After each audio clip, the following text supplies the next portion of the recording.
família, lugar de recomeços. Lucas capítulo 15, vamos ler os versículos de 11 a 31. E a palavra do Senhor nos diz assim: Jesus continuou: certo homem tinha 2 filhos. O mais moço deles disse ao pai: Pai, quero que o Senhor me dê a parte dos bens que me cabe.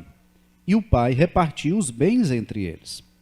Passados não muitos dias, o filho mais moço, ajuntando tudo o que era seu, partiu para uma terra distante e lá desperdiçou todos os seus bens, vivendo de forma desenfreada. Depois de ter consumido tudo, sobreveio àquele país uma grande fome, e ele começou a passar necessidade. Então foi pedido aos cidadãos daquela terra, e este o mandou para os seus campos, a fim de cuidar dos porcos. Ali ele desejava alimentar-se das alfarrobas que os porcos comiam, mas ninguém lhe dava nada. Então, caindo em si, disse: quantos trabalhadores de meu pai têm pão com fartura, e eu aqui estou morrendo de fome. Vou me arrumar, voltar para o meu pai e lhe dizer: Pai, pequei contra Deus e diante do Senhor. Já não sou digno de ser chamado seu filho. Trata-me como um dos seus trabalhadores.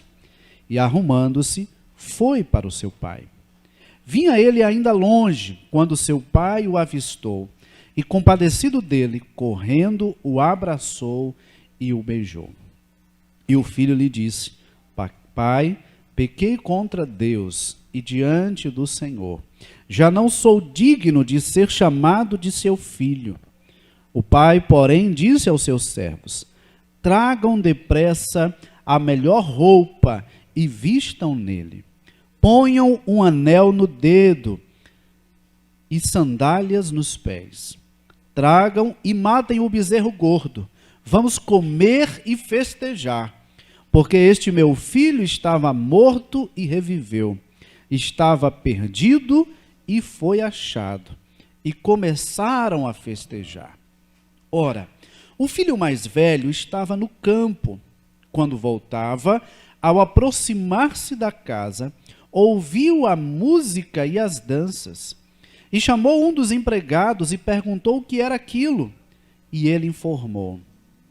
O seu irmão voltou, e por tê-lo recuperado com saúde, o seu pai mandou matar o bezerro gordo. O filho mais velho se indignou e não queria entrar. Saindo, porém, o pai procurava convencê-lo a entrar. Mas ele respondeu ao seu pai: faz tantos anos que sirvo o Senhor e nunca transgredi um mandamento seu. Mas o Senhor nunca me deu um cabrito sequer para fazer uma festa com os meus amigos. Mas quando veio esse seu filho, que sumiu com os bens do Senhor, gastando tudo com prostitutas, o Senhor mandou matar o bezerro gordo para ele. Então o pai respondeu: meu filho, você está sempre comigo. Tudo que é meu é seu. Mas era preciso festejar e alegrar-se, porque este teu irmão estava morto e reviveu, estava perdido e foi achado. Que o Senhor nos ajude a compreender a sua palavra nessa noite. Meus irmãos, esse texto é uma parábola apresentada por Jesus. E nessa parábola, Jesus fala de um homem que tinha 2 filhos. Nós conhecemos muito bem a história. O mais novo deles foi ao pai, pediu a parte da sua herança e foi para um lugar distante, onde ele gastou tudo que ele tinha. Chegando o momento de não ter mais nada, começar a passar necessidade, procurar emprego e então encontrar a oportunidade de cuidar de porcos. E o texto diz que ele desejava comer a comida dos porcos. E diz ainda que ninguém lhe dava nada. Mas chega um determinado momento que ele cai em si e volta para casa, com um propósito no coração de dizer a seu pai que havia pecado contra ele e que desejava ser recebido não como um de seus filhos, mas apenas como um de seus empregados. E para surpresa dele, ao chegar em casa, o pai o recebe não apenas como um de seus empregados, mas novamente como filho. E ele volta então para o seio da sua família. Ali está o seu filho mais velho, o seu irmão mais velho no campo, que quando volta, fica insatisfeito ao perceber a festa que o pai estava dando por causa do seu irmão que havia voltado. E ele então questiona o pai por que ele estava dando uma festa para aquele filho que havia ido embora, gastado tudo que tinha e agora retorna como se nada tivesse acontecido. E o pai disse: olha, era necessário festejarmos, porque esse teu irmão estava perdido e foi achado, estava morto e reviveu. E o pai mostra para aquele filho mais velho a importância do retorno daquele seu filho mais novo. Meus irmãos, o que é que nós podemos aprender com essa parábola, não é? Nós podemos perceber, já no versículo 11, o texto dizendo: certo homem tinha 2 filhos. Cada ser humano é único. Cada ser humano é único. É que os irmãos que têm pelo menos 2 filhos percebem que mesmo tendo saído da mesma forma, são diferentes. Mesmo sendo filho do mesmo pai, da mesma mãe, mas são diferentes. Aqueles que não têm 2 filhos, mas que vêm de lares, que têm outros irmãos, percebem que são diferentes. Nenhum ser humano é igual a outro, mesmo sendo irmãos gêmeos, não são iguais.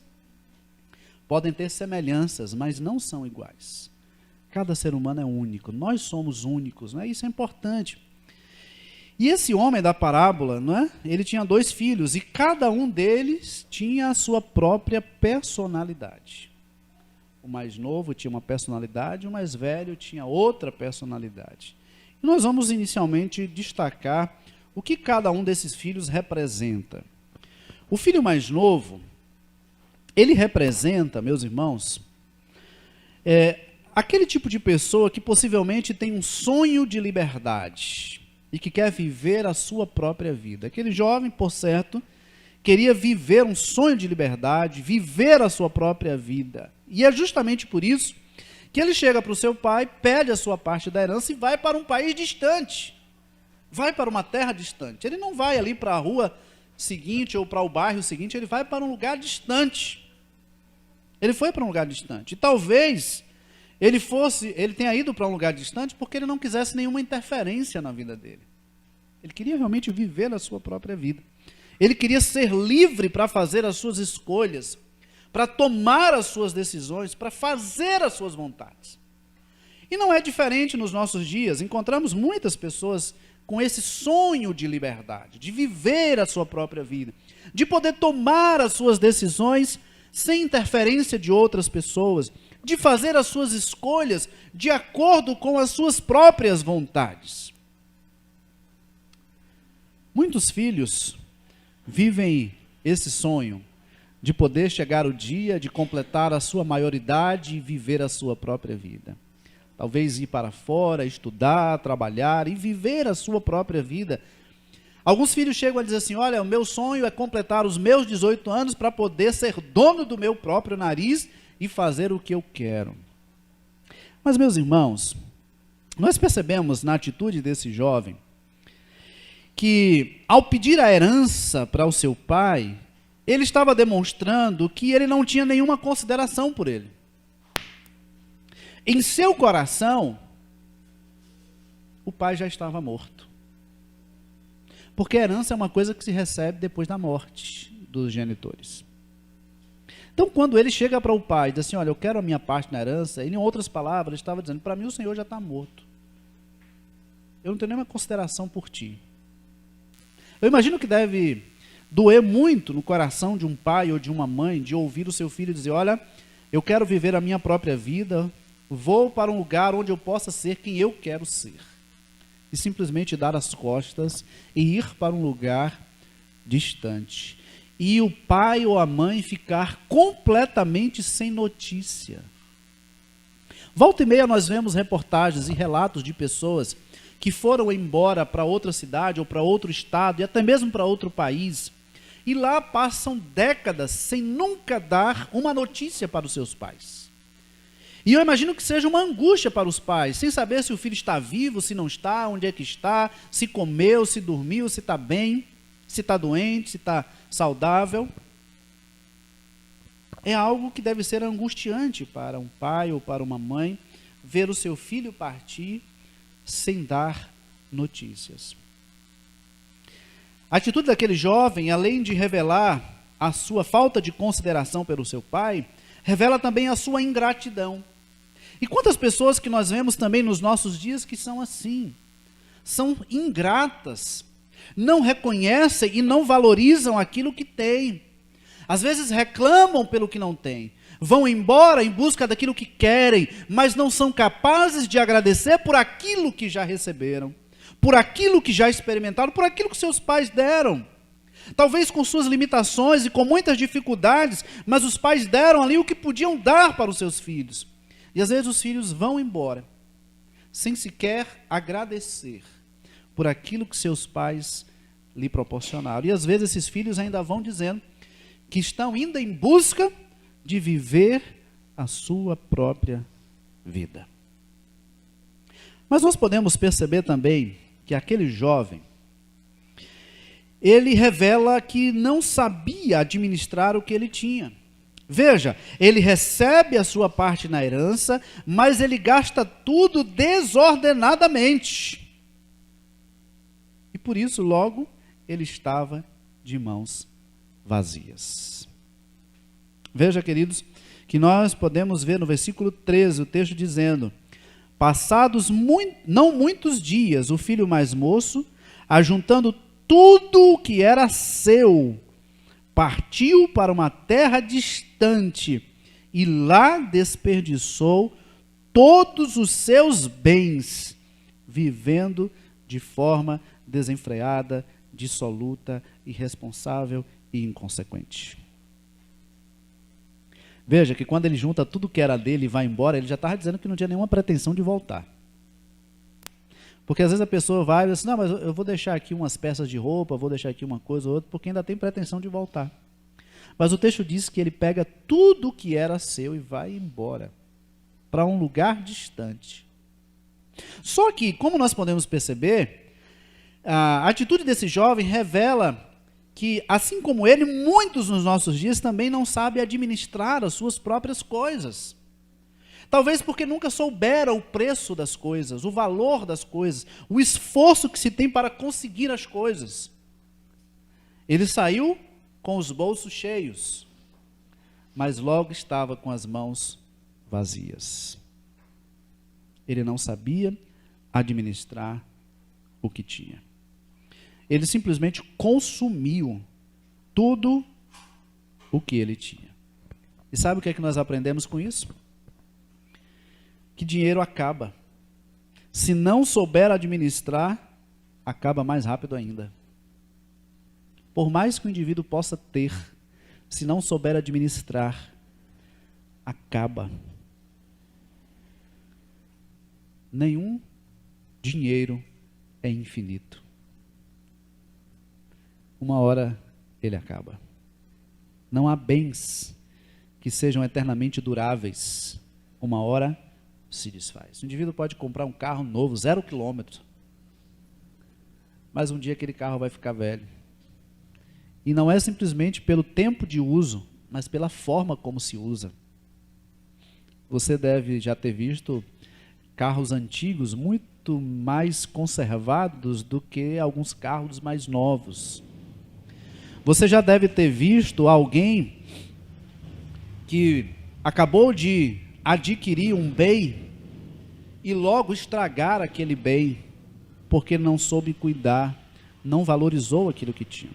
É por isso que Jesus, ele nos ensina que nós não devemos juntar tesouros nessa terra.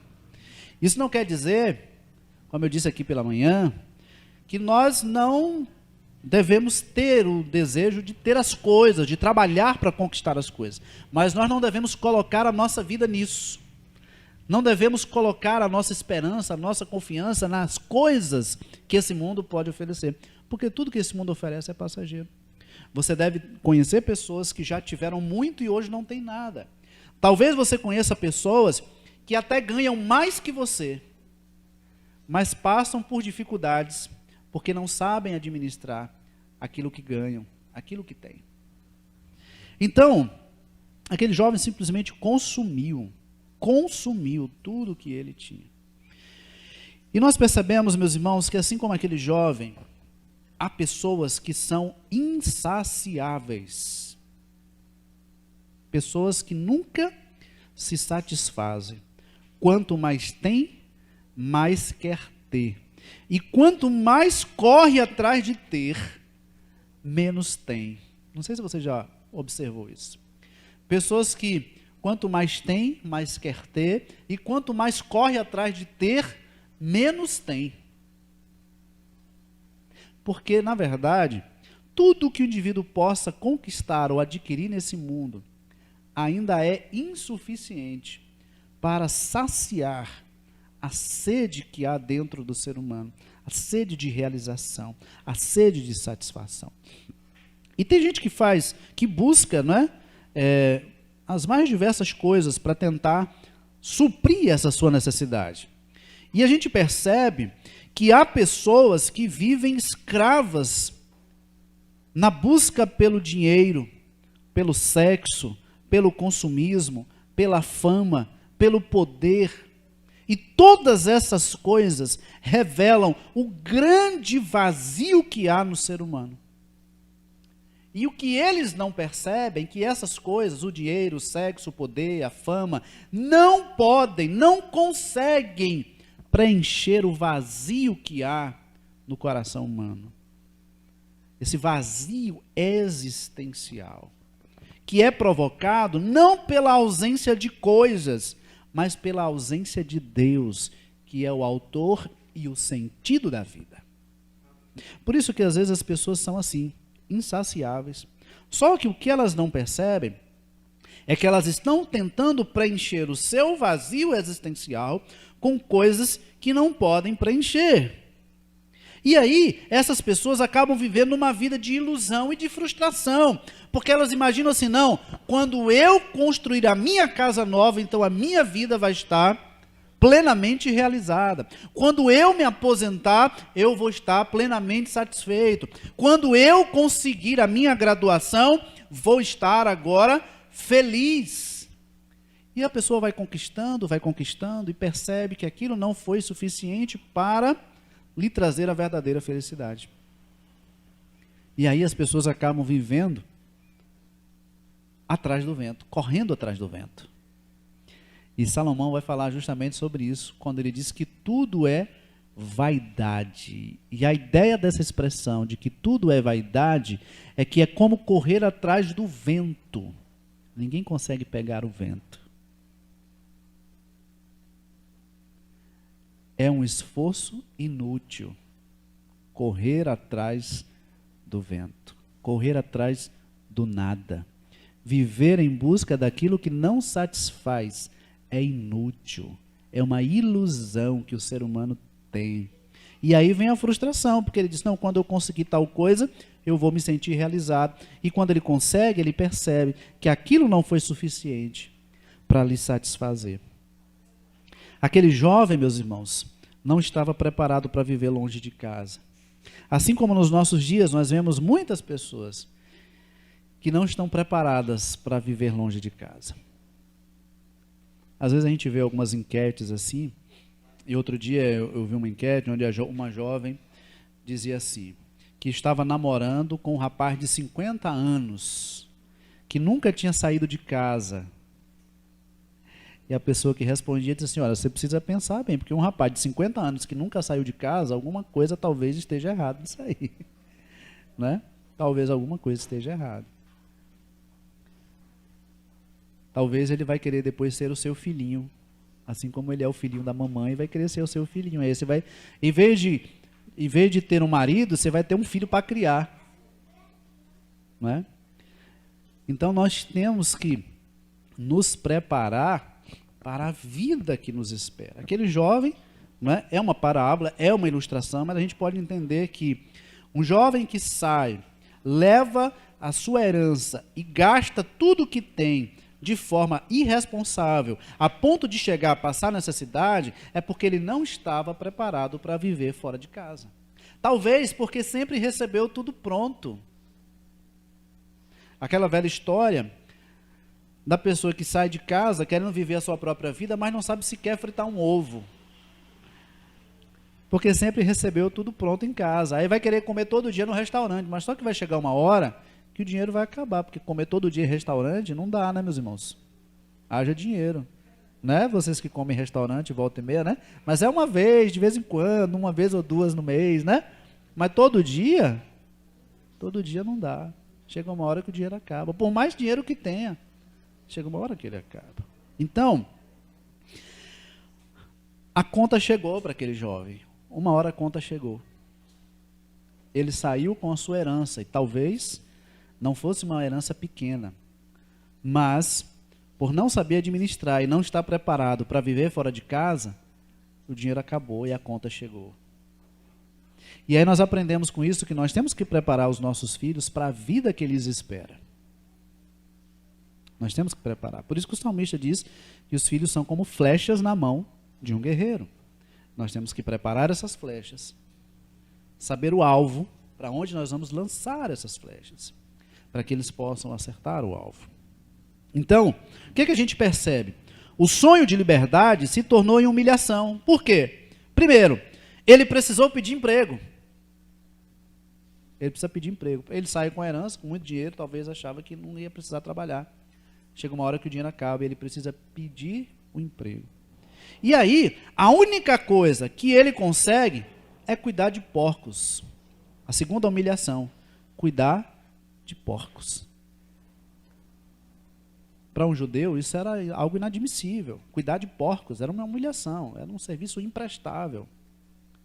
Então, aquele jovem, ele demonstra que, por não estar preparado para viver fora de casa e não saber administrar o que ele tinha, agora ele precisa passar pela humilhação de pedir um emprego.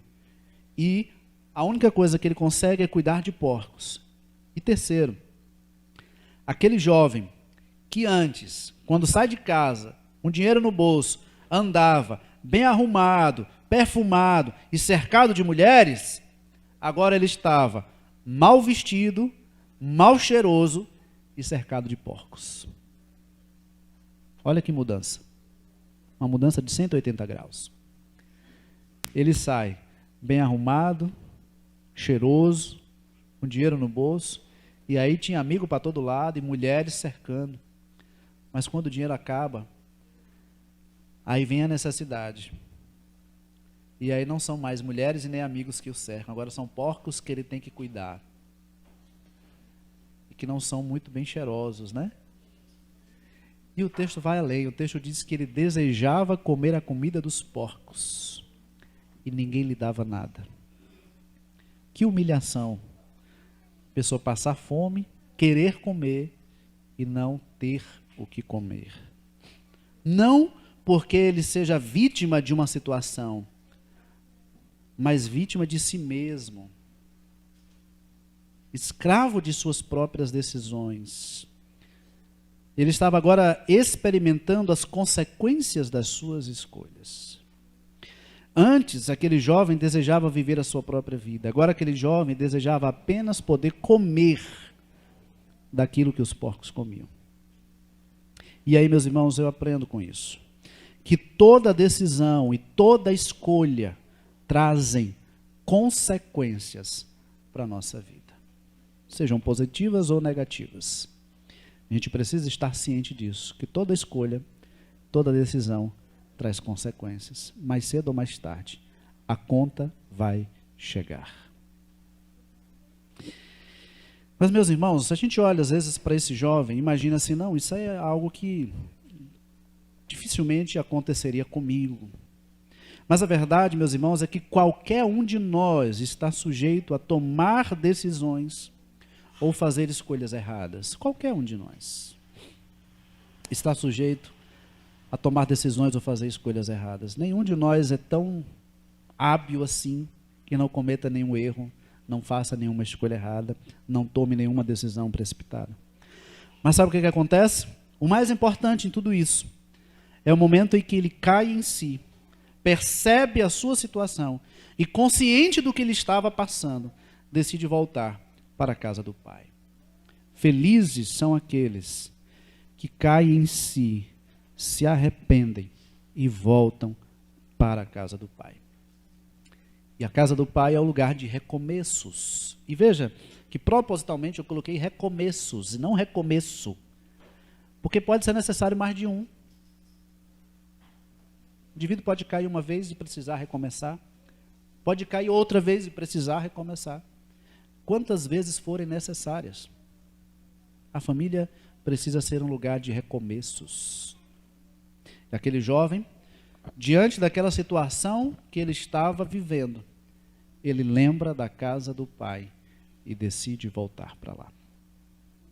Às vezes, meus irmãos, o retorno é doloroso e até humilhante às vezes. Imagino que não fosse nada difícil para uma pessoa, aliás, nada fácil para uma pessoa numa situação daquela, poder voltar para um lugar para onde ele imaginou que nunca voltaria. Talvez você conheça filhos que tenha dito para os pais: eu vou embora e nunca mais volto aqui. E uma hora, esse filho chega a uma determinada situação, que ele precisa voltar. E voltar para um lugar para onde ele disse que nunca mais voltaria, é doloroso, é humilhante, é desafiador. Mas, por mais doloroso, humilhante e desafiador que seja, é melhor voltar para a casa do Pai. Então, eu imagino que naquele caminho muita coisa deve ter passado na cabeça, ou poderia passar na cabeça daquele jovem. Talvez a tentação de desistir, talvez a tentação de continuar vivendo daquele jeito mesmo em que ele estava. Mas ele volta, ele retorna para a casa do Pai. E ao retornar à casa do Pai, ele revela uma corajosa atitude de quem reconhece que errou, mas está disposto a acertar. Porque a questão, meus irmãos, não é o quanto erramos, mas é o quanto estamos dispostos a acertar. Tem gente que comete um erro, mas não se dispõe a reconhecer que errou e a querer consertar o seu erro. E passa a vida inteira sofrendo as consequências desse erro. Mas felizes são aqueles que reconhecem seu erro, se arrependem e voltam para consertar. Esse é o filho mais novo, que decide ir embora para nunca mais voltar. Mas que chega a um determinado ponto da sua vida, que precisa voltar, e ele volta para a casa do Pai. Mas a gente percebe também o filho mais velho. Os versículos 25 a 32 vão falar que aquele filho mais velho estava no campo. Quando ele volta, ele percebe a festa que está acontecendo. Ele questiona e é informado por um dos empregados que o seu pai estava dando uma festa, porque o jovem havia voltado. E o filho mais velho, meus irmãos, ele é a representação daqueles que se acham perfeitos, daqueles que não são capazes, às vezes, de desobedecer a uma ordem sequer, e por isso se acham perfeitos, donos da verdade, com o direito de julgar a ação ou as escolhas do outro. O filho mais velho representa aqueles que se acham melhores que os outros. Ele representa também aqueles que se acham no direito de, por se achar melhor que os outros, apontar os erros dos outros.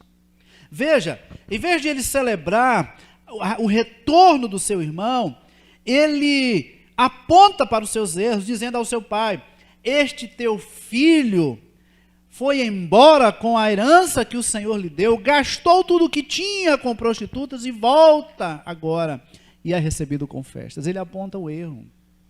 E, meus irmãos, você deve conhecer pessoas assim, que não são capazes de reconhecer as suas próprias falhas, as suas próprias imperfeições, mas estão sempre prontos a detectar os erros do outro. Talvez você tenha na sua família pessoas que são assim, que sempre veem os seus erros, as suas falhas, ou as dos outros, mas nunca são capazes de perceber as suas próprias falhas. O filho mais velho, ele representa aquela pessoa que se acha impecável. Se acha melhor do que qualquer outra pessoa, infalível. Mas ele representa também aqueles filhos que se acham no direito de exigir que seus pais façam todas as suas vontades, fazendo com que seus pais se tornem reféns dos seus caprichos. Às vezes, esses filhos são capazes de até chantagear os seus pais para não perder o seu ponto de primazia dentro de casa. É aquele tipo de filho que diz assim: se o Senhor não fizer o que eu estou querendo, eu vou embora. E você não vai saber notícia minha nunca mais. Se você não fizer o que eu quero, pode esquecer de mim. Não sou mais teu filho. Esse filho mais velho representa esse tipo de pessoas que se acham no direito de querer que as coisas sejam do seu jeito e para isso são capazes de até mesmo subjugar a figura dos seus pais. O filho mais velho representa também aqueles que são legalistas, movidos por regras, mas sem nenhuma compaixão e totalmente vazios de amor pelo próximo. Representa aqueles que são incompreensíveis. Aquele filho mais velho deveria estar feliz em saber que o seu irmão havia retornado, mas ao invés disso, ele questiona o seu pai e ele mostra sua insatisfação daquele filho ter voltado para casa, como se nada tivesse acontecido. O filho mais velho representa ainda aqueles que querem ocupar o lugar dos seus pais nas decisões que eles precisam tomar. Meus irmãos, deixa eu falar aqui uma coisa muito importante para todos nós.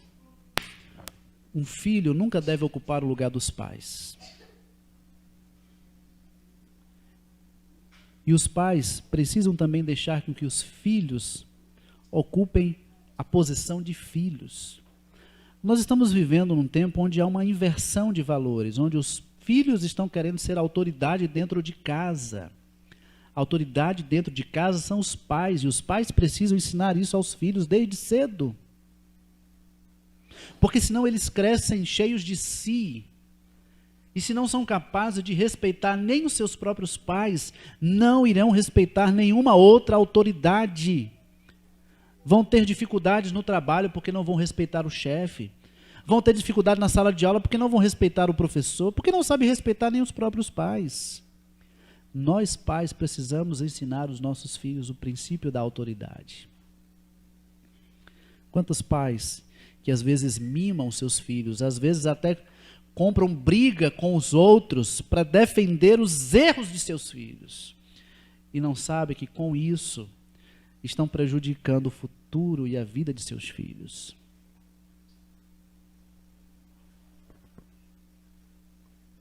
O filho mais velho representa também aqueles filhos que não conseguem alçar voo, porque sempre acham tudo pronto, então também não aprendem a fazer, não se dispõem a fazer, então também vivem aquela vidinha de sempre, o filhinho da mamãe, o filhinho do papai. O filho mais velho representa aqueles que são dependentes dos seus pais, dependentes financeiramente, dependentes emocionalmente. A exemplo do jovem de 50 anos, que nunca saiu de casa, nunca teve um trabalho, nunca teve um emprego, porque sempre recebeu tudo dos pais. Mas sabe o que é que acontece? Esses filhos acabam não conseguindo não conseguem cortar o cordão umbilical.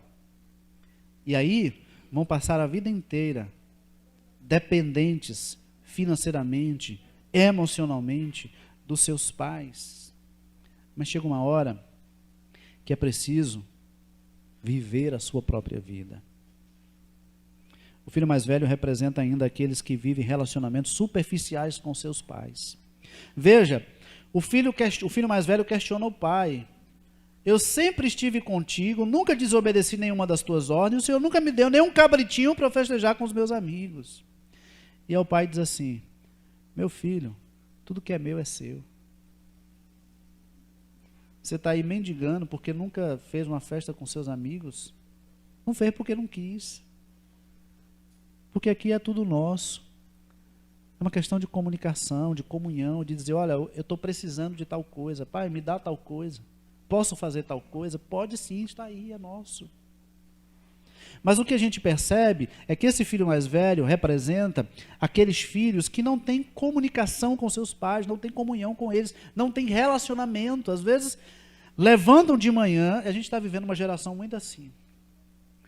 Filhos que levantam de manhã, não dão bom dia aos seus pais, vão para a escola ou vão para o trabalho, voltam, fazem suas refeições, saem, voltam de noite, tomam seu banho, vai passear, vai fazer o que quiser, depois volta para dormir. Aí o Cláudio, nós não estamos criando filhos, estamos criando hóspedes. Porque tem filhos que são assim, parecem mais hóspedes do que filhos. E o papai e a mamãe são os seus empregadinhos, que ficam ali para fazer tudo. Quando o filho volta, já está a roupinha lavada, comidinha pronta, tudo pronto. Mal sabem esses pais que estão deformando os seus filhos.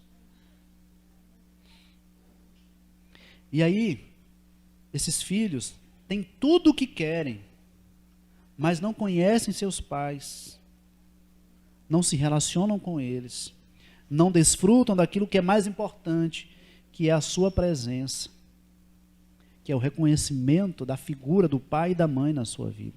Aí depois, lá na frente, vão refletir isso na dependência de outras coisas. Esse é o filho mais velho. E agora nós chegamos na figura do pai. E eu quero ler com os irmãos os versículos 20 a 24, que nos diz assim: Arrumando-se, foi para o seu pai. E vinha ele longe, quando seu pai o avistou, e compadecido dele, correndo, o abraçou e beijou. E o filho lhe disse: Pai, pequei contra Deus e diante do Senhor. Já não sou digno de ser chamado de seu filho. O pai, porém, disse aos servos: Tragam depressa a melhor roupa e vistam nele. Ponham um anel no dedo e sandálias nos pés. Tragam e matem o bezerro gordo.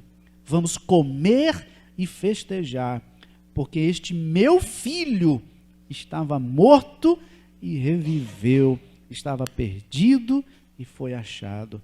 E começaram a festejar. Meus irmãos, o pai dessa parábola representa a manifestação da graça de Deus em nos dar uma nova chance, em nos permitir um recomeço. É a manifestação da graça de Deus. A gente percebe, meus irmãos, que um dia aquele filho mais novo, ele lembrou do pai que tinha e ele decidiu voltar. E aí eu fico a me perguntar, né? Quando eu estava preparando a mensagem, eu ficava a me perguntar assim: será que um dia meus filhos lembrarão de mim dessa forma, de poder saber que, se necessário for, podem voltar porque sabem o pai que tem? Sabem que podem contar com o pai para um recomeço, para uma nova chance, se necessário for? Será que os nossos filhos sentem a segurança de poder voltar para a nossa casa, para o nosso lar, não para se abrigar geograficamente, mas para se sentir seguro emocionalmente, por entender que ali é um lugar de abrigo, de aconchego, é um lugar de recomeços? Meus irmãos, eu imagino que os princípios que nós ensinamos aos nossos filhos precisam estar guardados no coração deles. É o que teria acontecido com aquele jovem. Os princípios que ele aprendeu com seu pai fez com que ele lembrasse, mesmo depois de tudo o que fez, que ele podia voltar para a casa do pai. Provérbios 22:6. Ensina a criança no caminho que deve andar, e mesmo quando for velho, não se desviará deles.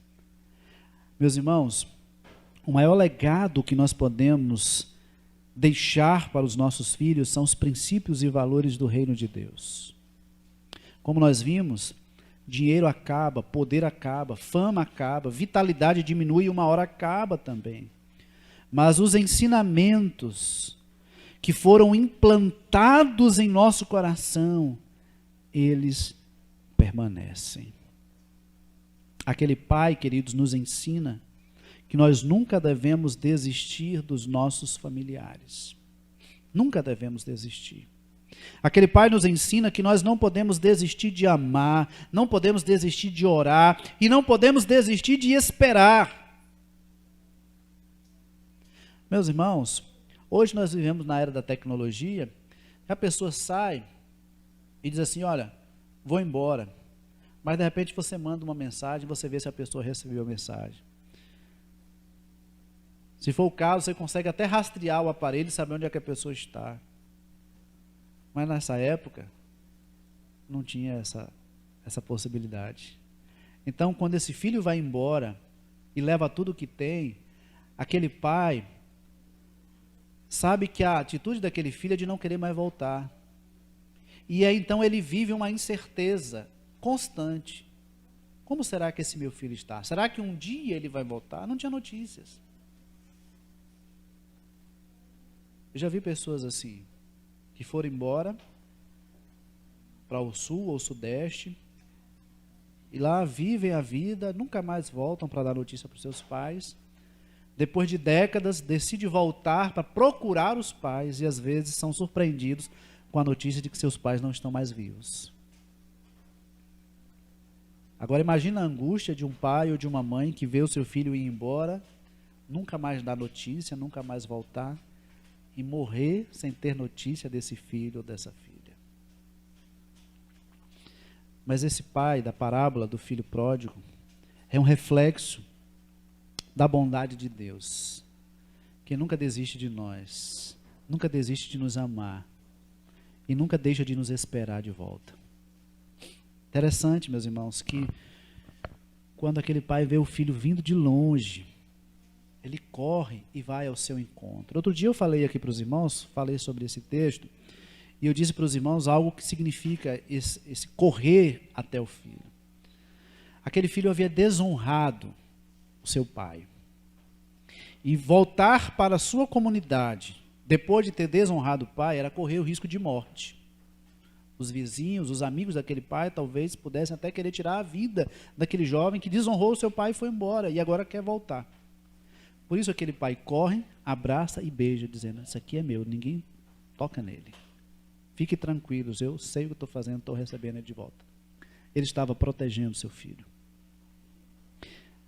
É assim que Deus faz conosco.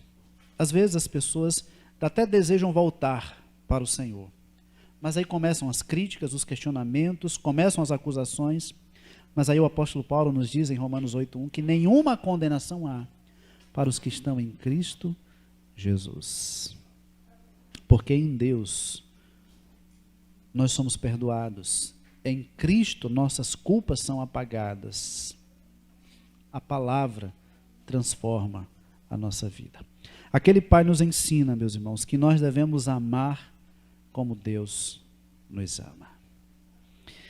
E caminhando para a nossa conclusão, é preciso termos em mente que realmente, meus irmãos, família é lugar de recomeços.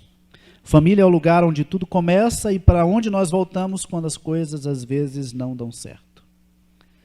Mas aí eu quero lhe fazer 3 perguntas. Primeiro, será que nós estamos dispostos a reconhecer nossas falhas e voltar? Será que estamos dispostos a reconhecer nossas falhas e voltar, assim como fez aquele jovem? Segundo, será que nós estamos dispostos a receber e abraçar aquele que errou, mas que voltou?